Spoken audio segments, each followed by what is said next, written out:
तो फिल्म की शुरुआत में हमें बताया जाता है कि इस पूरी दुनिया पर एलियंस ने आकर कब्जा कर लिया है। एलियंस इस दुनिया को तबाह नहीं करना चाहते, बल्कि यहाँ रहना चाहते हैं और यहाँ के रिसोर्सेज यूज करना चाहते हैं, बिल्कुल ऐसे ही जैसे इंसान दूसरे प्लैनेट्स पर जाने की कोशिश कर रहे हैं।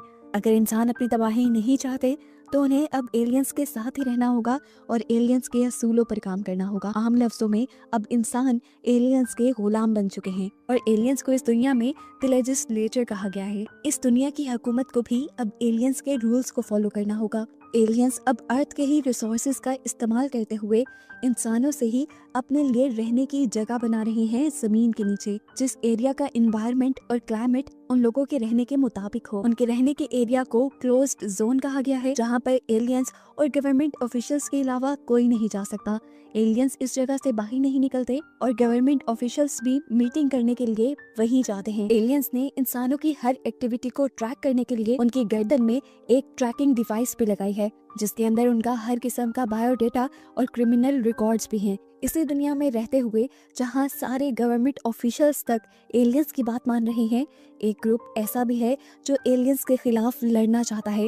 वो एलियंस के खिलाफ इस जंग को शुरू करना चाहता है ताकि बाकी लोग भी उनकी तरह एलियंस के खिलाफ लड़ें और एलियंस को दुनिया से बाहर निकाल दें। इस ग्रुप का नाम है द फिनिक्स और उसके लीडर रेफ को हम देखते हैं। रेफ ने एलियंस की बेस को डिस्ट्रॉय करने के लिए एक प्लान बनाया था और उसमें बहुत से लोगों को अपने साथ भी मिलाया था, लेकिन बदकिस्मती से उसका प्लान कामयाब न हो सका। एलियंस डिस्ट्रॉय नहीं हुए और वो खुद भी इस मिशन में मारा गया।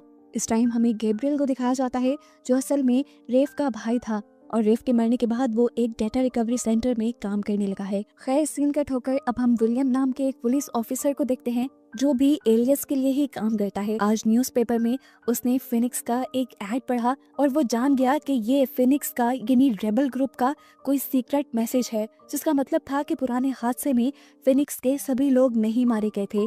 अभी भी कुछ रेबल्स जिंदा थे जो एलियंस के खिलाफ लड़ने के लिए अभी भी प्लानिंग कर रहे थे। पता चलता है कि विलियम रेफ और गैब्रियल के डैड का दोस्त था। वो हमेशा गैब्रियल से मिलता था। उसे लगता था कि गैब्रियल रेफ की वजह से कहीं ना कहीं उस रेबल ग्रुप से कनेक्टेड है और वो रेबल ग्रुप की इंफॉर्मेशन विलियम को देकर विलियम का मिशन सक्सेसफुल करवा सकता है रेबल ग्रुप को पकड़ने का, जिसके बाद विलियम को प्रमोशन मिल सकती है। लेकिन गैब्रियल ने आज तक रेफ के ग्रुप के साथ कोई कांटेक्ट नहीं रखा था और ना ही वो रखना चाहता था। वो अपनी सिंपल लाइफ जीना चाहता था, यहाँ तक कि वो विलियम की मदद के लिए भी उनसे कांटेक्ट नहीं करना चाहता था। गैब्रियल से मीटिंग के बाद विलियम अपनी दोस्त जेन से मिलने के लिए चाहता है, जिसका लिंक हर गवर्नमेंट ऑफिशियल के साथ था। वो उसके पास से कुछ इन्फॉर्मेशन कलेक्ट करता है और फिर अपने ऑफिस में आकर ऑफिसर्स को बताता है कि मुझे लगता है अभी भी फिनिक्स ग्रुप अपना काम कर रहा है। वो किसी सीक्रेट मिशन की तैयारी में है, जिसके लिए उसके पास प्रूफ भी था। वो सिर्फ ये चाहता था कि वो आने वाले टेररिस्ट अटैक को रोक सके। उसकी बात कहीं ना कहीं ठीक भी थी, क्योंकि हमें दिखाया गया कि सच में फिनिक्स ग्रुप अंदर ही अंदर किसी मिशन को प्लान कर रहे थे और उसे एक्सिक्यूट करने के लिए एक साथ मिलने वाले थे। इस मिशन को स्टार्ट करने वाला रेफ था और रेफ को इस मिशन को स्टार्ट करने की हिम्मत उसके डैड से मिली थी। दिखाया जाता है कि 2019 में एलियंस ने मार्शल लॉ लगा दिया था। रेफ के डैड पुलिस ऑफिसर होने के बावजूद भी एलियन की ये गुलामी झेलने को तैयार नहीं थे, इसीलिए वो शहर के ऑपोजिट डायरेक्शन में गाड़ी चलाने की कोशिश करते हैं और इस जगह से भागने की ट्राई करते हैं। लेकिन एंड पे जब एक टनल में पहुंचते हैं तो आगे से एलियंस की तरफ से टनल बंद कर दी जाती है और रेफ के मॉम और डैड दोनों को मार दिया जाता है, जिसके बाद से रेफ और गैब्रियल बिल्कुल अकेले रह गए थे। सीन्स दोबारा प्रेजेंट में 2027 में शिफ्ट होते हैं, जहां आज भी विलियम गैब्रियल से मिलकर उसे रिक्वेस्ट कर रहा है कि तुम उस रेबल ग्रुप तक पहुंचने में मेरी मदद करो, इसके बदले मैं तुम्हें एक सेफ लाइफ दूंगा। गैब्रियल इस मर्तबा भी उसकी बात नहीं मानता तो विलियम उसके पास एक ट्रैकर लगा देता है, क्योंकि उसे अंदर ही अंदर शक था कि आज भी गैब्रियल उन रेबल्स से मिलता होगा।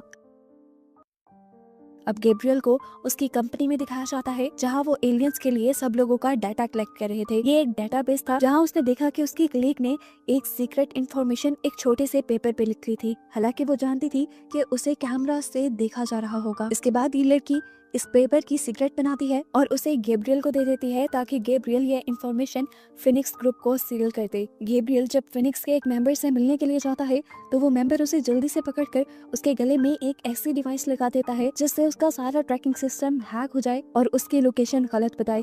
इसके बाद वो उसे अपनी सीक्रेट लोकेशन पर ले आता है जहाँ वो अरसे बाद अपने भाई रेफ को जिंदा देख रहा था। यानी अभी तक जो हमें बताया गया कि रेफ अपने मिशन में मारा गया था वो एक झूठ था। रेफ ने उस मिशन के बाद अपने आप को अंडरग्राउंड कर लिया था और एलियन की लगाई चिप भी अपनी गर्दन से निकाल दी थी ताकि उसे ट्रैक ना किया जा सके और आज भी वो एलियन के खिलाफ चाल चल रहा था। अब रेफ गैब्रियल से उसके पास मौजूद इंफॉर्मेशन लेता है, उसे कुछ पैसे देता है और शहर को छोड़ जाने को कहता है, इसलिए कि मिशन एग्जीक्यूट होने के बाद कहीं ना कहीं गैब्रियल का फिनिक्स ग्रुप के साथ होने का नाम आ जाएगा और उसे अरेस्ट कर लिया जाएगा। लेकिन रेफ ऐसा नहीं चाहता। गैब्रियल भी रेफ की कहे के मुताबिक ये सिटी छोड़ने को तैयार था। यहाँ फिनिक्स को ये इन्फॉर्मेशन मिली थी कि सोल्जर्स के होने वाले नए रैली के अंदर इस शहर के मेयर्स के साथ साथ एलियंस भी आने वाले थे और बस उन्हें तभी अपना मिशन एग्जीक्यूट करना था। वो एक बॉम्ब की मदद से एलियंस पर हमला करना चाहते थे। उस रैली के अंदर सिर्फ इनवाइटेड लोगों ने आना था, अननोन पर्संस का वहां आना अलाउ नहीं था। इनके लिए एक मुश्किल थी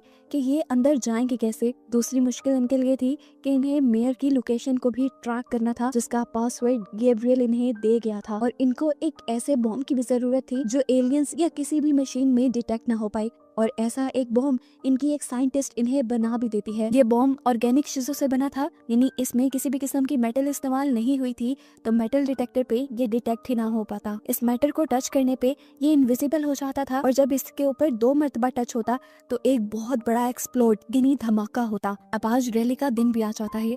रैली के दिन से एक दिन पहले ही रेबल के पूरे ग्रुप ने अपनी गर्दन में मौजूद डिवाइसेस को डॉक्टर की मदद से निकलवा दिया। हालांकि ऐसा करना जानलेवा साबित हो सकता था लेकिन सबने एक बड़ी मिशन के लिए ये रिस्क लिया। एलियंस की ट्रैकिंग डिवाइस निकालने के बावजूद भी इन्हें कुछ ट्रैकिंग डिवाइस की जरूरत थी जो इन्हें रैली के अंदर एक्सेस होने दे। इन्हें ट्रैकिंग डिवाइस उन लोगों की चाहिए थी जो ऑलरेडी यहाँ पे इनवाइटेड थे लेकिन मर चुके थे। उन लोगों की ट्रैकिंग डिवाइस लेकर ये लोग अपने दांतों के नीचे रख लेते हैं और साथ ही दूसरे दांत के अंदर सोडियम साइनाइड यानी जहर रख लेते हैं ताकि अगर ये लोग मिशन के दौरान पकड़े भी गए तो जहर लेकर मर जाएं लेकिन किसी को कुछ ना बताएं। अब उन्हीं ट्रैकर की मदद से ये लोग फेक प्रोफाइल से स्टेडियम के अंदर तो एंटर कर जाते हैं पर अब इन्हें मिशन करना मुश्किल लग रहा था। फिनिक्स का ग्रुप बुरी तरह फंसा हुआ था लेकिन फिर भी फिनिक्स हार नहीं मानते और उस बम को एक्सप्लोड करके एलियंस और मेयर को मारने में कामयाब हो जाते हैं जिसके बाद अब इनका मिशन था सेफली अंडरग्राउंड होना। इस अटैक से एलियंस गुस्से में आ गए थे और उन्होंने अपने प्लैनेट से कुछ हंटर्स को बुला लिया था जिससे वो अटैकर्स को पकड़ पाए। अब जिन डिवाइसेस की मदद से इन लोगों ने स्टेडियम के अंदर एंट्री ली थी वो डिवाइसेस तो ये लोग गिरा चुके थे, ट्रैक करना इन्हें मुश्किल था लेकिन गवर्नमेंट ऑफिशियल्स के ऊपर एलियंस का बहुत प्रेशर था। इन टेररिस्ट को यानी फिनिक्स ग्रुप को ढूंढने के लिए इन लोगों ने फेस रिकॉग्नाइजेशन का इस्तेमाल किया, यानी उनकी पिक्चर्स को देखते हुए उनको ढूंढने का फैसला किया। इनके प्लान के मुताबिक फिनिक्स के पूरे ग्रुप को एक दूसरे आदमी ने रेस्क्यू करना था कार के जरिए, लेकिन उसका दिल चाहा कि वो मिशन से पहले अपनी वाइफ से आखिरी मर्तबा बात कर ले क्योंकि उसके बाद तो अंडरग्राउंड होकर ये लोग किसी से कांटेक्ट ना रख पाते। अब पता चला कि उसका फेस पहले ही कैप्चर हो चुका था और ये बात कंफर्म हो गई थी कि वो एक टेररिस्ट है। तो उसको पकड़ने के लिए और ब्लैकमेल करने के लिए उसके घर पर पुलिस वाले पहुंच जाते हैं और जैसे ही वो घर पे कॉल करता है तो पुलिस वाले कॉल उठाते हैं जिन्होंने उसकी वाइफ और उसकी बेटी को बंदी बनाया हुआ था। वो यहाँ उसकी फैमिली से उसको ब्लैकमेल करते हुए उसके बाकी साथियों का भी पता चला लेते हैं। इधर वक्त पर जब फिनिक्स ग्रुप का ये बंदा उन्हें लेने के लिए नहीं आता तो ये अपना प्लान बी इस्तेमाल करते हैं और लोकली इस शहर से बाहर निकलने का फैसला करते हैं। ये लोग बसेस में बिना ट्रैक के बैठने में कामयाब हो भी गए थे लेकिन अब अपने साथी की गद्दारी की वजह से पुलिस ने आधे रास्ते में ही इन्हें रोक लिया।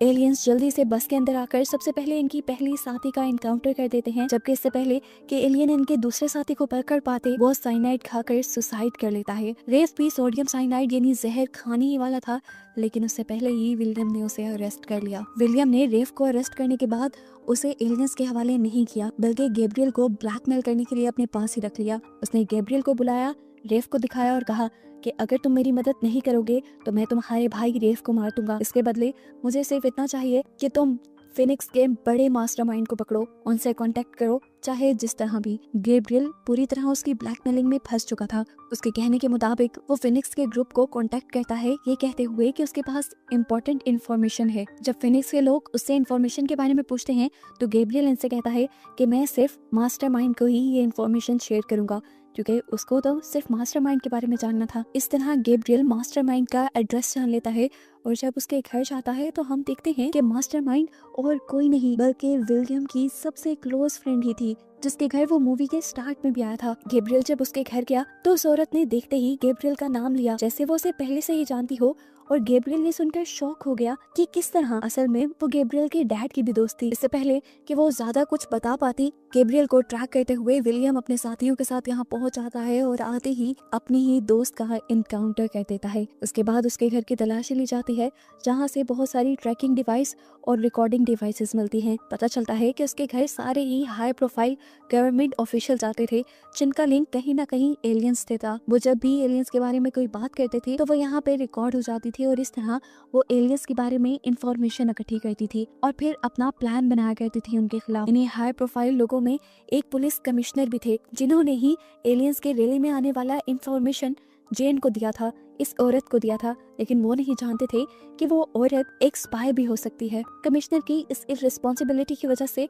ना सिर्फ उसे नौकरी से निकाल दिया जाता है बल्कि उसे अरेस्ट भी कर लिया जाता है और विलियम ने जहां रेफ को पकड़ा था उसको भी जेल हो जाती है। विलियम के काम से खुश होकर विलियम को प्रमोट करके कमिश्नर बना देते हैं। रेफ और कमिश्नर को एलियन स्पेसशिप की मदद से एलियन प्लैनेट भेज दिया गया था, जिसकी वजह से गैब्रियल बहुत ज्यादा उदास था। विलियम अपनी एलियंस के पास रिपोर्टिंग से पहले एक मर्तबा गैब्रियल से मिलने आया, जो बहुत उदास था। गैब्रियल उसे बताता है कि मेरे भाई का मिशन एक और मर्तबा फेल हो गया, जिस पर विलियम उसे सहारा देते हुए कहता है क्या पता मिशन का फेल हो जाना ही कोई प्लान हो। ये कहते हुए वो गैब्रियल को एक चिप दे देता है और यहाँ पर एक बहुत बड़ा ट्विस्ट रिवील होता है कि विलियम भी इसी सारे मिशन का हिस्सा था। जेन जिसे मारा गया था वो गैब्रियल की मॉम के साथ एक क्लिक थी। ये वीडियो गैब्रियल के बेबी शॉवर का था, जिसमें विलियम और विलियम के डैड के सारे दोस्त थे और ये सभी के सभी लोगों ने मिलकर असल में फिनिक्स ग्रुप बनाया था। गैब्रियल के डैड समेत इस वीडियो का कोई भी इंसान एलियन की गुलामी नहीं करना चाहता था, इसीलिए इन्होंने इतने बड़े लेवल पे प्लानिंग की थी। इसी वीडियो के लास्ट में गैब्रियल को कहा जाता है